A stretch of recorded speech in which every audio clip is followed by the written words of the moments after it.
In 1990, the web we know and love today was non-existent. Although the general networking infrastructure for the web did exist and was the result of the ARPANET projects of the late 70s, the web that would come to be just a few short years later was not known to almost anybody and would be first exposed to the general public through academic environments, meaning students and researchers. In this new landscape, two protocols, HTTP and Gopher, quickly emerged at the forefront. The battle between these two protocols would soon determine what would become the default standard for the new web.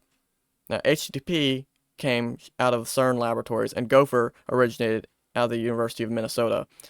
Now, these protocols were not vying for what would make the web, but rather they were built on the premise of document searching and retrieval. Just a few short years later, by 1999, Gopher had almost ceased to exist. Let's talk about what happened. Although both projects were privately originated, HTTP, originating out of CERN laboratories, was released into the public domain on 1991. And Gopher likewise originated in 1991, but was the work of the University of Minnesota, and they had more sinister intentions with their new product.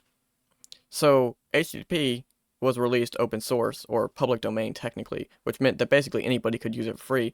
Meanwhile, Gopher, although the specification was free, the implementation was to be licensed and sold. Most people didn't like this, and the result of which was although Gopher initially had a head start, with the poor popularity, name, and licensing, Gopher fell kind of behind the wayside. And this would ultimately result in HTTP dominating the web landscape by 1999, or at least so everyone thought. It's now 2019, and HTTP has become so bloated and generally intolerable to people who prefer simplicity that another protocol has emerged. So while you thought I may have been here to talk about exactly just HTTP and Gopher, I'm actually here to talk about the alternative internet standards, Gopher, Gemini, and really there are others, but these are the two prominent ones that we'll be discussing today. Gopher servers are recorded in a census by a Gopher search engine called Veronica 2. Now, looking at this chart, you can quickly surmise that between 1999 and 2000, there was a significant die-off of Gopher servers, and especially even before that. Because bear in mind, as I said earlier, that the Gopher server, or Gopher protocol, initially emerged at the forefront and was quickly overtaken by HTTP. But that didn't mean that for the first few years following 1991, that there weren't a significant number of Gopher servers. Now, again, moving into the early 2000s, you see that HTTP has completely overtaken the internet, and that's well known. Anybody growing up would know that, or just using the internet altogether. It's not really a surprise that HTTP is the standard of the internet these days. Everybody knows that. What's interesting is that HTTP has become so bloated at this point that there was a significant lash out by people who prefer simplicity or even privacy, that they are reaching for simpler protocols, favoring protocols like Gopher and a new standard, Gemini. Now, Gemini and Gopher don't differ significantly, and Gemini doesn't seek to eliminate Gopher, but Gemini has the work of an anonymous user who basically posted the entire standard in 2019. So around the same time, there's also a significant uptick in interest in Gopher servers, the result of which, like I said, was disgust with how bloated and insecure the HTTP standard has become over time. If we look at the Gemini website, users will see that it's actually quite minimalistic. Now, there's multiple reasons for that, but the primary reason is because this website is actually mirrored across Gemini itself. Now, most Gemini clients are not full-blown web browsers, but rather mostly text-based, and that's partially what Gemini, the new protocol, caters itself towards.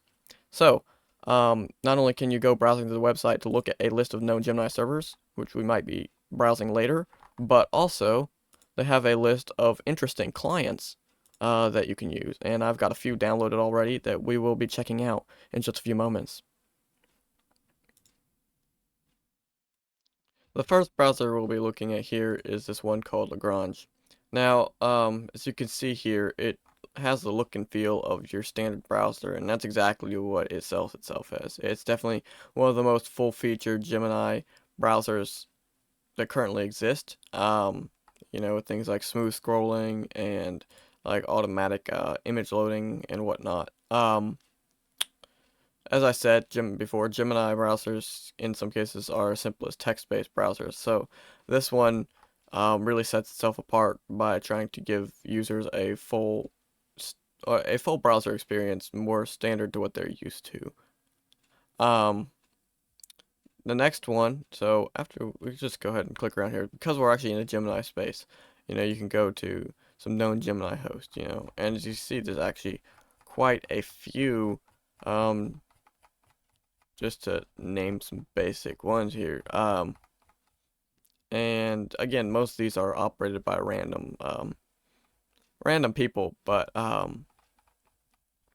you know, like the one that we're actually on right now is this is literally called Gemini Space.info, and I'm not terribly certain if that one's actually going to show up in this list here, but as you can see, there are quite a few places you can visit. Some of these may be operated by, like, you know, individual people, and other ones may be like the front pages for various different projects and whatnot.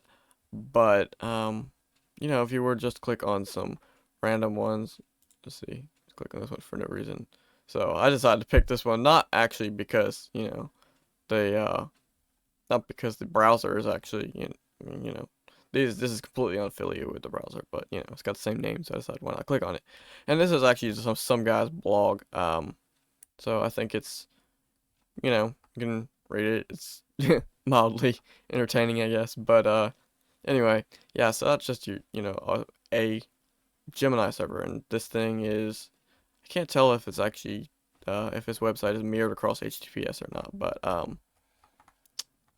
yeah, certainly some of them are and other ones are not. But yeah, like I said, you can visit this same page here, this geminizspace.info, by just using a text browser, and we're going to do that in a second. So let's go ahead and grab that, go to our, go ahead and just start a terminal here real quick, and swap on over to it.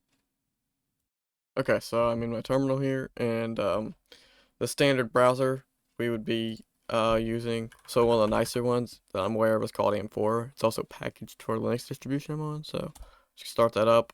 So you can see this is, you know, AM4, and it uses it's a text-based browser. It says it titles itself a fancy browser, but you know, it's not a.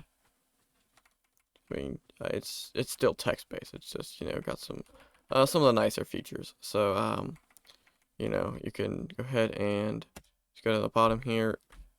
I'm just gonna go ahead and paste my URL in there, and this is the same page that we were viewing in Lagrange, but just in the now we're just in the you know, viewing it text-based. And so, like I said, a lot of Gemini browsers are actually text-based. They also have some Gemini browsers that on both iOS and your Linux project. I'm sorry, Android projects. So it is pretty interesting. You know, you can browse these things on your phone if you want to. So I'm just gonna, you know, you can go ahead and just tap through some of the same options here. As you can see, you can just see a lot of the same options that we've already seen. So you know, I don't think that there's a lot more to discuss here, but I just found this kind of peculiar. Thought it was pretty interesting. You know, especially seeing as for the longest period of time, people thought that these alternative protocols were effectively dead, and in some ways they still are, but they're seeing a little bit of a revival. So, you know, just thought it'd be interesting to talk about. And if you enjoyed this video, I just like and subscribe.